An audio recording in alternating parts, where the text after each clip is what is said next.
La pasta alla boscaiola è un primo ricco e perfetto per la stagione autunnale.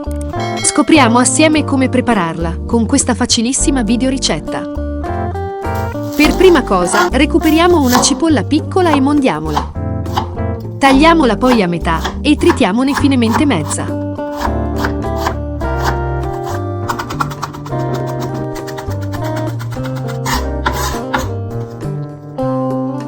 Prendiamo poi 200 g di salsiccia. Rimuoviamo il budello e tagliamola in piccoli bocconcini.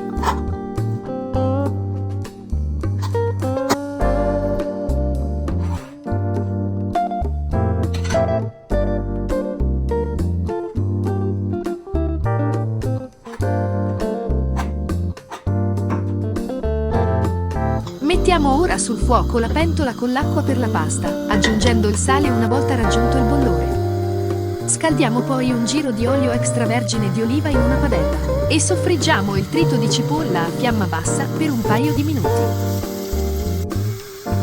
Rosoliamo poi la salsiccia fino a quando imbrunisce e sfumiamo con mezzo bicchiere di vino bianco.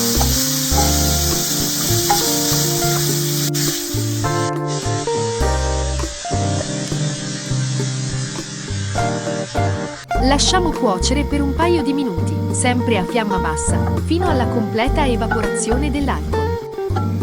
Aggiungiamo 200 g di funghi champignon tagliati a fette. Copriamo poi con un coperchio e lasciamo cuocere 5 minuti.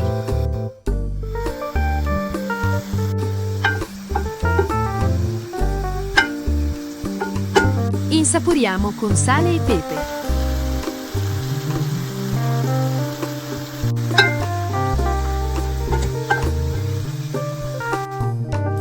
Uniamo poi 200 g di passata di pomodoro e mescoliamo in modo da amalgamare tutti gli ingredienti. Il nostro sugo per la pasta alla boscaiola è quasi completo. Manca solo un bel ciuffo di prezzemolo fresco tritato.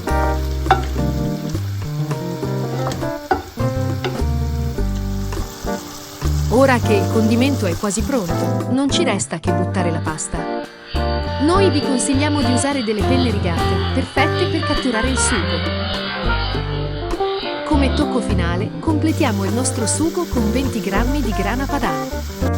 Darà un tocco cremoso e un pizzico di sapore in più alle nostre penne alla boscaiola, senza usare la panna.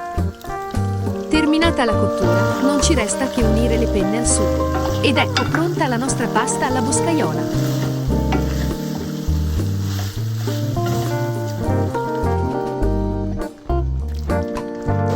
Una volta impiattato, completate aggiungendo un altro pizzico di prezzemolo fresco tritato e il piatto sarà finalmente pronto.